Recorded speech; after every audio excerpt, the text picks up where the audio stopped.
yang mengkritik Karabisi ataupun quote satu perkataan Imam Malik yang mengkritik Ibnu Ishaq, siapa apa boleh buat? Ini bukan satu benda yang susah. Kita belajar bahasa Arab, buka kitab Jarh wa Ta'dil, mana-mana kitab jumpa Imam Malik kata Ibnu Ishaq Dajjal, boleh jumpa.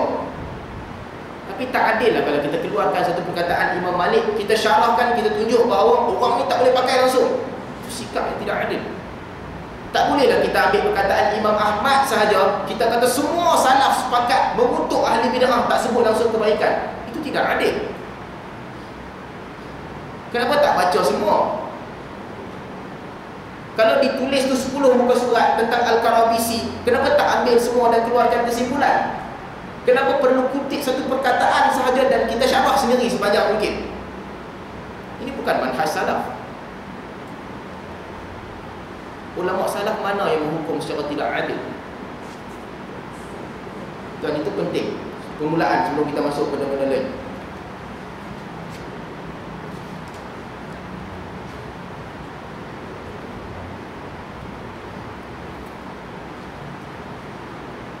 Kata seorang alim di Saudi, Salman Audah. Saya tak baca perkataan dia. Saya cuma quote apa yang di-quote oleh Fadilatul Ustaz Rasul Dahri. Saya cuma quote balik.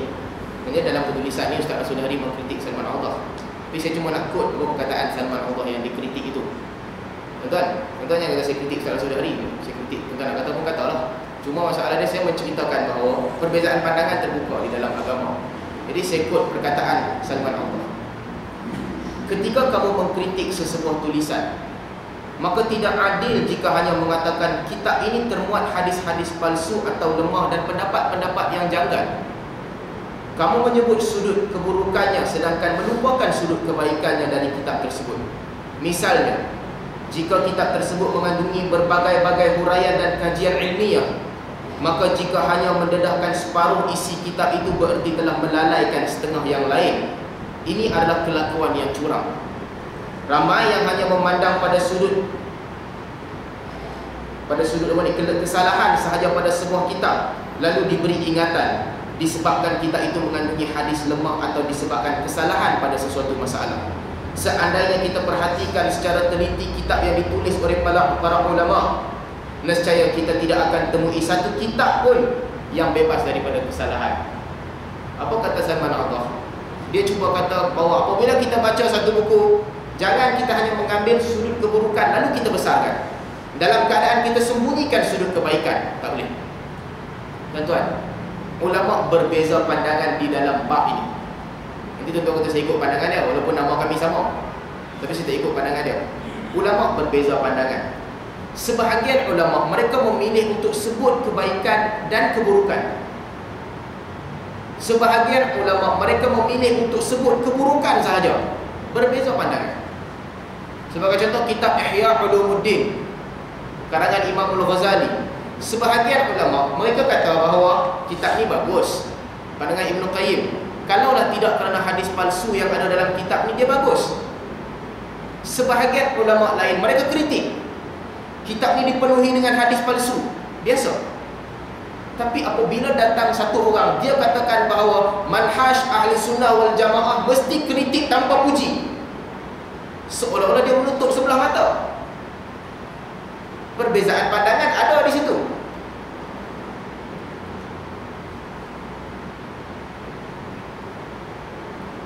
Saya ambil perkataan Syekh Rabi' bin Hadi Al-Madkhali. Syekh Al-Madkhali di buku syarah di Madinah dalam bidang akidah, alim besar, sama juga dengan Salman Audah. Dia sebutkan, adil lawannya zalim.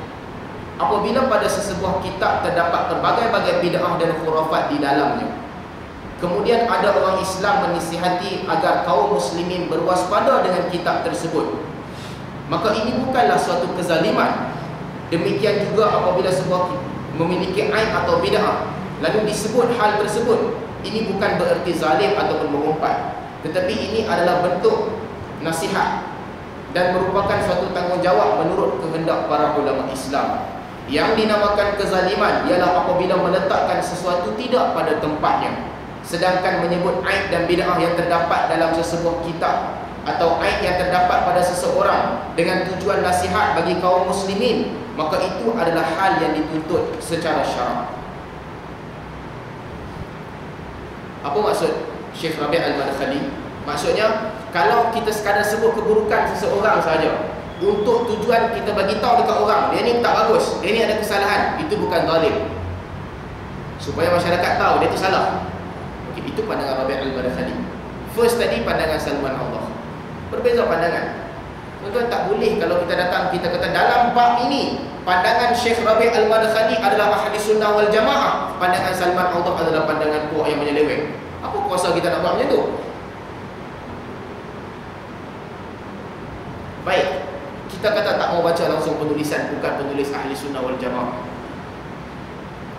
Dalam tafsir, kita kata Zamakhsyari adalah seorang yang Mu'tazili.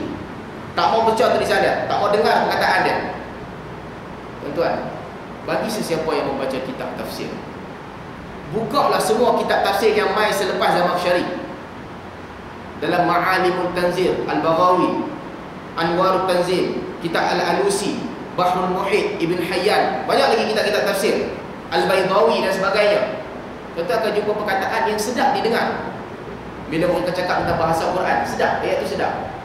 Bila kita baca balik, benda yang sama ditulis oleh Zamakhsyari dalam Al-Kashaf. Benda yang sama. Tuan-tuan nak kata apa? Adakah menjadi kesalahan kita baca buku Zamakhsyari, tapi kita baca tulisan orang lain yang mengambil perkataan Zamakhsyari, itu boleh? Itu tak adil. Benda yang sama, Zamakhsyari sebut, kita kata dia ni ahli bid'ah.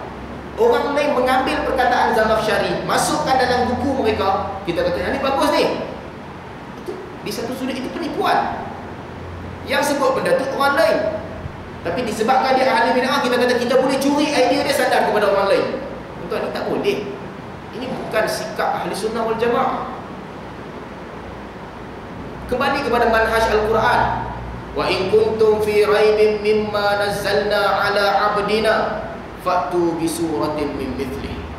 Kalau kamu berasa ragu-ragu tentang apa yang kami turunkan kepada hamba kami, datangkan satu surah yang sama dengannya. Allah cabar. Baca semua benda. Kerana tak boleh sebut haram membaca tulisan orang ni, tak boleh.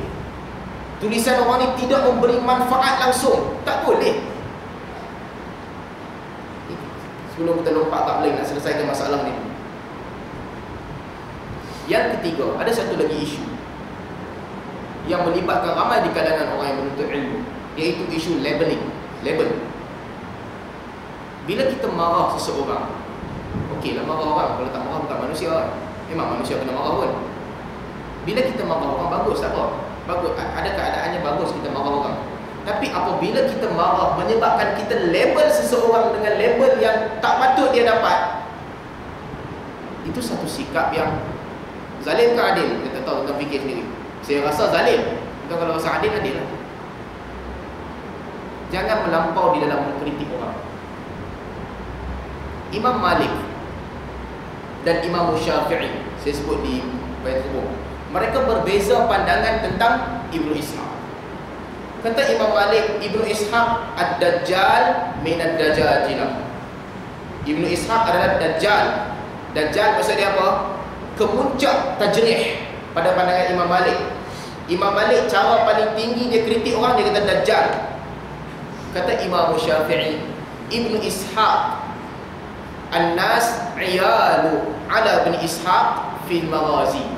Kata Imam Syafi'i, semua kita ni merupakan anak cucu kepada Ibnu Ishaq di dalam bidang sirah. Imam Syafi'i puji, Imam Malik kritik. Tuan-tuan tak apa, Malik kritik, Syafi'i puji, tak ada masalah. Tapi tak pernah tuan-tuan akan jumpa sekalipun di dalam mana-mana kitab tabaqat, dalam mana-mana kitab hadis, Imam Syafi'i mengkritik Imam Malik sebab maki Ibnu Ishaq. Dan tuan-tuan takkan jumpa langsung perkataan Imam Malik yang mengkritik Imam Syafi'i sebab Imam Syafi'i memuji Ibnu Ishaq. Tak ada. Walaupun sebahagian ulama sandarkan kepada Imam Malik bahawa Ibnu Ishaq ni tasyayyuh